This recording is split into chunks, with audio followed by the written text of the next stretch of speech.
Nje Zotin tënd. Me emrin e Allahut, të gjithë mëshirshmit, mëshirbërësit. Muslimanët besojnë në një Zot të vetëm, i cili nuk është i ngjashëm me asgjë. Ai nuk ka as birë, as partnere, as ortak, dhe askush përveç tij nuk meriton të adhurohet. Ati i përkasin emrat më të bukur dhe cilësitë më të përkryera. Në Kur'an, Zoti e përshkruan veten e tij duke thënë: thuaj, ai, Allahu, është një. Allahu është ai, të cilit çdo krijesë i drejtohet për çdo nevojë. Ai nuk ka lindur askënd dhe nuk është i lindur, dhe askush nuk është i ngjashëm me të. Ihlas 1:4. Askush veç Allahut nuk meriton të adhurohet. Ai është i plot fuqishmi, krijuesi, sovrani dhe mbajtësi i gjithçkaje. Të gjitha çështjet janë në dorë të tij. Ai nuk ka nevojë për asgjë, e të gjitha krijesat varen nga ai për çdo gjë. Ai është dëgjuesi edhe shikuesi i gjithçkaje. Ai di gjithçka që ka ndodhur, që do të ndodhë dhe si do të ndodhë. Asgjë nuk mund të ndodhë pa lejen dhe dijeninë e tij. Çfarëdo që ai dëshiron, bëhet, e çfarëdo që ai nuk e lejon, nuk mund të bëhet kurrë. Vullneti i tij është mbi vullnetin e çdo krijese. Ai është mëshiruesi dhe mëshirbërësi. Argumentet logjike, por edhe ato të transmetuara në Kur'an edhe në traditën profetike, shisat dhe natyrshmëria e pastër, të gjitha këto dëshmojnë se ekziston një Zot i madhërisëm. Ai është i lartësuar mbi 7 qiej, mbi arshin e tij madhështor dhe përkujdeset për krijesat e tij. Ai është mbreti i vërtetë. Pushteti i tij është i plotë mbi të gjitha krijesat. Pozita e tij është e lartësuar. Urdhri i tij është i zbatuar dhe bukuria e tij është e përsosur. Është i pasur dhe nuk ka nevojë për asgjë dhe askënd. Atij i kërkon dhe i lutet çdo kush që është në qiell dhe në tokë. Çdo ditë ai është në një çështje të re. Rahman 29. Ai i fal gjunahet, largon fatkeqësitë, shëron dhimbjet, ndihmon të dobtit, pasuron të varfrit. Ai cakton vdekjen, e dhuron jetën, lumturon dhe trishton, lë në humbje këtë doj dhe udhëzon këtë doj. Disave u jep të mira dhe disave u alargon mirësi, dhe këtë e bën me urtësinë e tij absolute. Depot e mirësive të tij nuk shterojnë. Nuk i pakson ato bujaria e tij që shpalos gjatë natës dhe ditës. Ai është i pari, para të cilit nuk ka pasur asgjë, dhe i fundit, pas të cilit nuk mbetet asgjë. I larti, mbi të cilin nuk është askush. I afërti, më afër se ai, nuk është askush, me dijen dhe mbikëqyrjen e tij. Nuk ka të adhuruar tjetër me të drejtë veç tij, dhe ai është i plot fuqishmi, i urti. Mëshira e tij ka përfshirë të gjitha krijesat. Atë nuk e angazhon një çështje nga një tjetër, e as nuk ngatërohet nga kërkesat e shumta që i drejtohen. Nuk bezdiset nga lutjet e atyre që i luten pa ndërprerje. Sikur të mblidheshin të gjitha krijesat, i pari dhe i fundit prej tyre, njerëzit edhe xhinët, të mblidheshin në një vend edhe t'i kërkonin atij, e ai t'i jepte çdo kujt prej tyre atë që kërkon, kjo nuk do ta paksonte atë që gjendet tek ai, as sa një grimc. I dëlirësuar nga çdo emet e mangësi është Allahu, më madhështori. Urdhri i tij kur dëshiron diçka është i thotë bëhu, dhe ajo bëhet. Perdja e tij është prej drite. Sikur ta zbulonte atë, shkëlqimi i fytyrës së tij do të digjte gjithçka prej krijesave. Ai është Allahu, Zoti i botëve. Profetët e dërguar nga Zoti u thanë popujve të tyre: a ka dyshim në Allahun, krijuesin e qiejve dhe të tokës? Ibrahim 10. Do me thënë, ai është më i dukshmi, e më i qarti se çdo gjë tjetër. Si mund të dyshohet rreth ekzistencës së tij? I dëlirësuar nga çdo mangësi është ai, për njohshmërinë e të cilit dëshmojnë të gjitha krijesat, që madhështisë së tij i friksohen të gjitha qeniet, që para tij janë të varfër e nevojtar të gjitha gjallësat. Zoti ynë është ai që i dha formë çdo gjëje, që e krijoi çdo gjë, e pastaj e udhëzoi. Taha 50. Cilat fjalë pas atyre të Allahut, dhe cilat argumente pas argumenteve të tij po besoni. Gjathije 6. A ka dyshim në Allahun, krijuesin e qiejve dhe të tokës? Ai është më i njohuri për krijesat, pra si mund të mohohet? Ai është më madhështori, e si mund të mos pranohet? Ekzistenca e tij, zotrimi i tij, fuqia e tij janë më të dukshme se çdo gjë tjetër në mënyrë absolute. Ai është më i qartë për mendjet se sa dielli për syt. Atë nuk e mohon me gjuhën e tij, veç se një kryeneç e mendje madh. A ka dyshim në Allahun, krijuesin e qiejve dhe të tokës? Dyshimi mund të ekzistojë rreth atyre gjërave, argumentet e të cilave janë të fshehura apo të vështira për t'u provuar, ndërsa në lidhje me Zotin, çdo gjë e prekshme apo e perceptueshme përbën një argument më vete për ekzistencën e tij. Çdo gjë që shikon me sytë e tu, apo e dëgjon me veshët e tu, apo e kupton me zemrën tënde, dhe çdo gjë që e percepton me shisat e tua, tregon për Allahun e lartë madhëruar, krijuesin fuqiplot. Rrugët e dijes që të çojnë te krijuesi i lartësuar janë të panumurta e të pamohueshme. Nuk ka në to as pak dyshim. Për këtë arsye, të dërguarit u thanë popujve të tyre: a ka dyshim në Allahun? Ju drejtuan atyre ashtu siç mund t'i drejtohesh dikujt të cilit nuk duhet i shkojë as pak në mendje dyshimi për ekzistencën e diçkaje, e cila në fakt është qartësisht e njohur dhe e mirë pranuar nga të gjithë. Argumentet që na tregojnë për ekzistencën e Allahut e që na udhëzojnë për tek ai janë të panumurta. Mirë po, ne do të ndalemi shkurtimisht në 4 prej tyre, të cilat janë edhe më të qarta. 1. Natyrshmëria e pastër, ndjenja e brendshme e njeriut, e cila e orienton drejt besimit. Njeriu e ka të brumosur në natyrshmërinë e tij besimin në Zotin e madhëruar.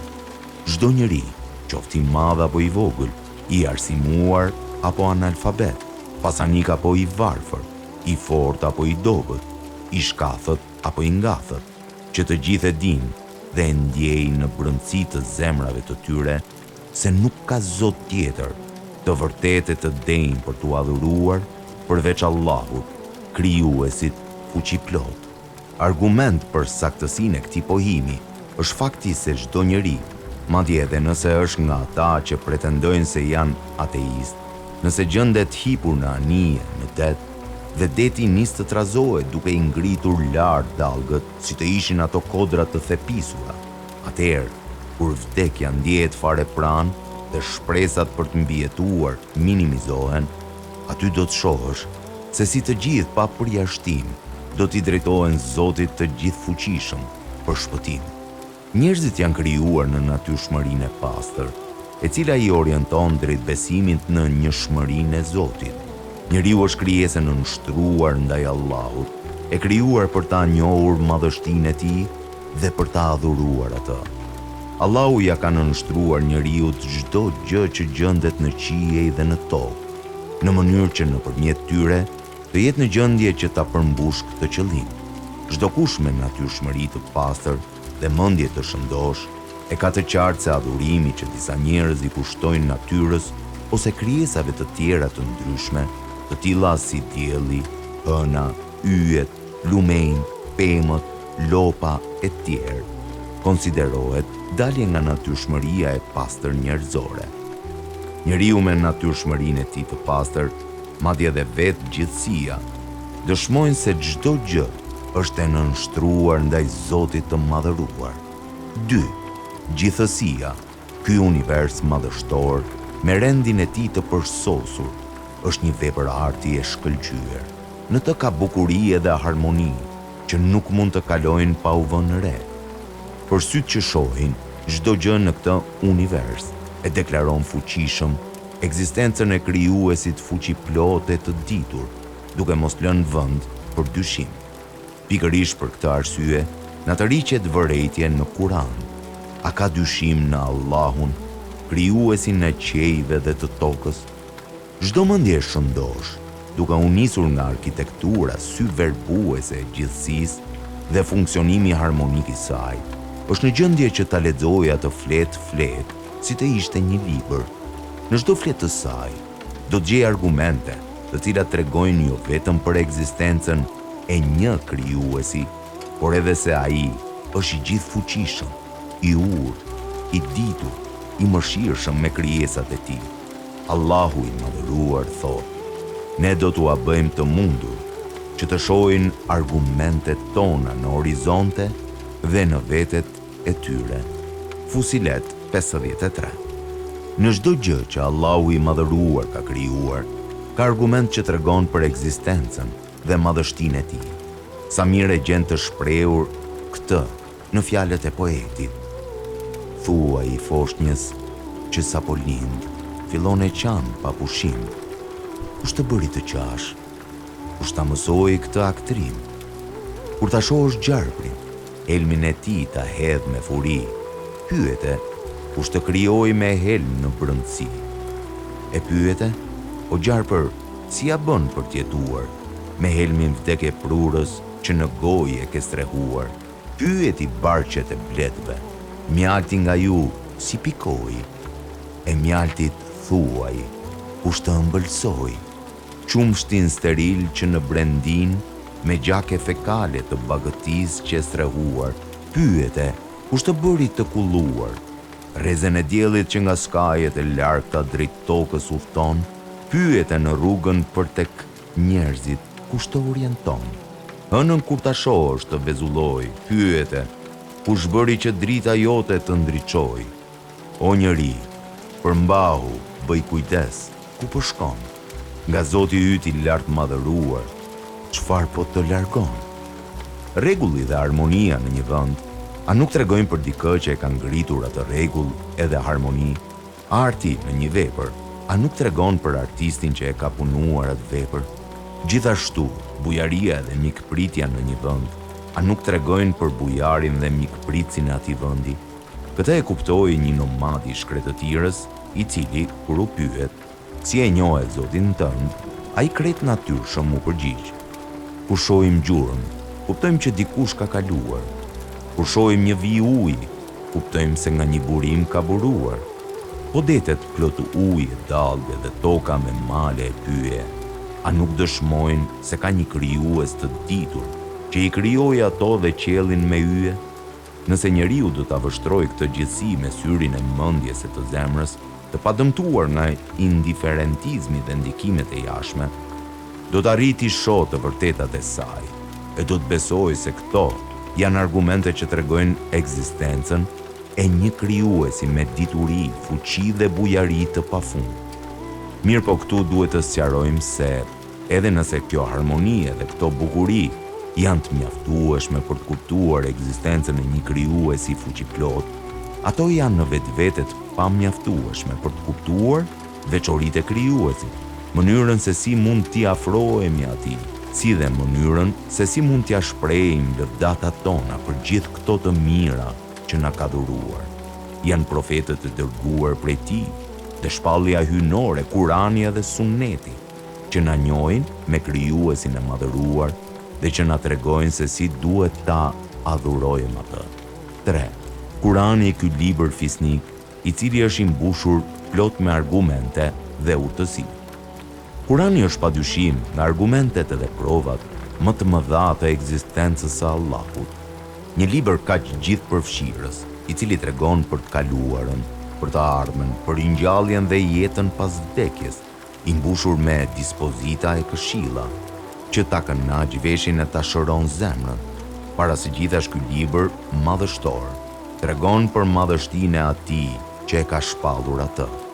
Në Kur'an gjenden përgjigjet e pyetjeve që e kanë munduar njeriu në çdo kohë. Kush jam unë? Se jam ky që jam edhe ku po shkoj? Ç'pun kam në këtë botë nga e cila jam i detyruar të ndahem me anë të vdekjes? Kush më solli në këtë botë jashtë vullnetit tim? Megjithse nuk dua të largohem që këtu, se nuk qëndroj dot. Ç'është vdekja? A ekziston jeta e përtejme? Nëse ekziston, si është ajo jetë? Përgjigjet e të gjitha këtyre pyetjeve njeriu i gjen në Kur'anin famlar. Profeti ynë, paqja qoftë mbi të, i cili me jetën dhe veprën e tij e vërtetoi bindshëm se ishte i dërguar nga Zoti i gjithësisë. Me librin që ju shpall, me synimet fisnike që kishte, me arritjet e tij të jashtëzakonshme, me jetën dhe veprën e tij, profeti Muhammed, paqja qoftë mbi të, ishte një argument i qartë që tregonte për ekzistencën e Allahut të madhëruar, i cili e dërgoi. Fakti që profeti Muhammed, paqja qoftë mbi të, arriti që nga fiset nomade të shkretëtirës të formonte një shoqëri të atill e cila ngriti qytetrime që do të u flisnin shekujve, si dhe ndikimi i jashtëzakonshëm që ai ka lënë tek të gjitha brezat, janë argument i qartë se ai vërtet ishte i dërguar i Allahut. Zoti e zgjodhi dhe dërgoi atë si mëshirë për të gjithë botën. E lutim Zotin e madhëruar që të na imbush zemrat tona me dashuri dhe besim, ndërsa gjuhët tona me përmendjen e tij dhe falënderim. Amin.